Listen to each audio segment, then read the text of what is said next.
धन्यवाद सभापति महोदय। माननीय सभापति जी, मैं इंदौर से आता हूँ। इंदौर माँ अहिल्या की पावन नगरी है और माँ अहिल्या सुशासन की प्रतीक है। उसी प्रकार माननीय प्रधानमंत्री जी ने देश में सुशासन लाने का प्रयास किया है। कोरोना की इस आपदा में माननीय प्रधानमंत्री जी के नेतृत्व में ताली थाली लॉकडाउन वैक्सीन के माध्यम से सबने मिलकर लड़ाई लड़ी है। अब तो हम हमारे देश के साथ साथ अन्य देशों में भी वैक्सीन भेजने का काम कर रहे हैं। दुनिया में कई देशों ने माननीय प्रधानमंत्री जी को इसके लिए धन्यवाद भी दिया है। कोरोना की इस लड़ाई में देश का ही नहीं पूरे विश्व का नेतृत्व माननीय मोदी जी ने किया है। जान है तो जहान है, जान है तो जहान है कि मूल मंत्र को लेकर हम आगे बढ़े हैं। मोदी जी के क्राइसिस मैनेजमेंट को हमने ही नहीं पूरी दुनिया ने देखा है। माननीय सभापति जी, एक समय वो भी था जब केदारनाथ की त्रासदी आई थी और उस समय मैंने देखा था कि इसी दिल्ली की सड़कों पर ट्रकों में सामान भरा हुआ था और उस समय इंतजार हो रहा था युवराज का जो विदेश में थे, और ट्रकें 4 दिन तक यहाँ खड़ी थी और वो सामान केदारनाथ इसलिए नहीं गया था कि युवराज हरी झंडी दिखाएं, फोटो खींचे और फोटो प्रेस में जाए। वो युवराज आज हमारे से बजट की बात को लेकर सदन छोड़ के चले गए। ऐसे वो युवराज थे, एक तरफ वो थे और एक तरफ हमारे मोदी जी है। एक सक्षम और मजबूत नेतृत्व ने पूरे देश की लड़ाई कोरोना में लड़ी है। इसलिए कहते हैं मोदी है तो मुमकिन है।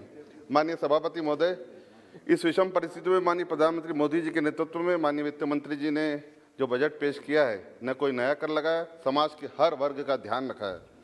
सबका साथ, सबका विकास, सबमें विश्वास, इस मूल मंत्र को लेकर हम आगे बढ़े हैं। यह बजट गांव गरीब किसान को उत्थान के लिए इस बजट में स्वास्थ्य, इंफ्रास्ट्रक्चर, खेती, एजुकेशन पर विशेष ध्यान दिया गया है। स्वास्थ्य के क्षेत्र में से 180% का बजट ज़्यादा रखा गया है। नई शिक्षा नीति के साथ साथ 15,000 स्कूलों के अपग्रेडेशन और 750 एकलव्य आवास विद्यालय इसी योजना में हैं। हायर एजुकेशन के लिए बजट में प्रावधान किया गया है। ग्रामीण क्षेत्रों में शहरों की जैसी सुविधा उपलब्ध कराने का प्रयास इस बजट में किया गया है। माननीय सभापति महोदय, शहरी विकास मंत्रालय द्वारा बड़े शहरों के साथ साथ 2 टियर व 3 टियर शहरों के लिए भी इस योजना के लिए प्रावधान बजट में रखा गया है। स्मार्ट सिटी का काम तेजी से चल रहा है। स्वच्छता का आह्वान माननीय प्रधानमंत्री जी ने लाल किले पे किया था और तभी से इंदौर ने 1 वर्ष नहीं, 2 वर्ष नहीं, 3 वर्ष, 4 वर्ष से लगातार हम स्वच्छता में नंबर 1 आ रहे हैं और 5वीं बार पंच लगाने की इंदौर तैयारी कर रहा है। 10 लाख की आबादी के बड़े शहरों के लिए 2 करोड़ 271 करोड़ की राशि सिर्फ पर्यावरण सुधार के लिए रखी गई है। पब्लिक ट्रांसपोर्टेशन को बढ़ावा देने के लिए 18,000 करोड़ की नई योजना लाई गई है। गाँव में गरीबों के आवास बनाने के लिए भी इसमें बजट रखा गया है। अफोर्डेबल हाउसिंग तथा रेंटल हाउसिंग को बढ़ावा देने के लिए भी इसमें प्रावधान किया गया है। देश के हर घर में बिजली पहुंच गई है। अब हर घर में नल और हर नल में जल 2024 तक पहुंच जाएगा। 10 करोड़ से भी ज़्यादा शौचालय बनाए गए।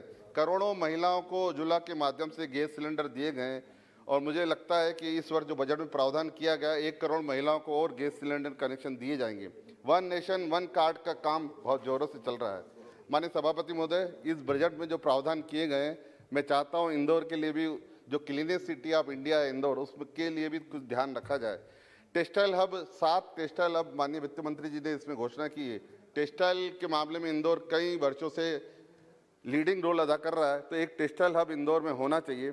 एक सैनिक स्कूल भी इंदौर में होना चाहिए। क्रिटिकल केयर हॉस्पिटल इंदौर में एक आवश्यकता है।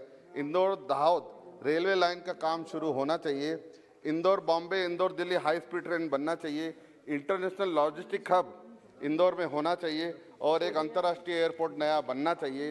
अंत में इस दशक के प्रथम डिजिटल बजट का मैं स्वागत करता हूं और यह वोकल फॉर लोकल है तथा आत्मविश्वास के साथ आत्मनिर्भर भारत की ओर बढ़ने वाला यह डबल डिजिट ग्रोथ का बजट है। मैं इसका स्वागत करता हूं। अंत में 2 लाइन कहना चाहता हूं। भारत का यह यशगान कर रहे हैं मोदी जी, भारत का यह यशगान कर रहे हैं मोदी जी। धारा 370 3 तलाक हटाकर मंदिर निर्माण कर रहे हैं मोदी जी।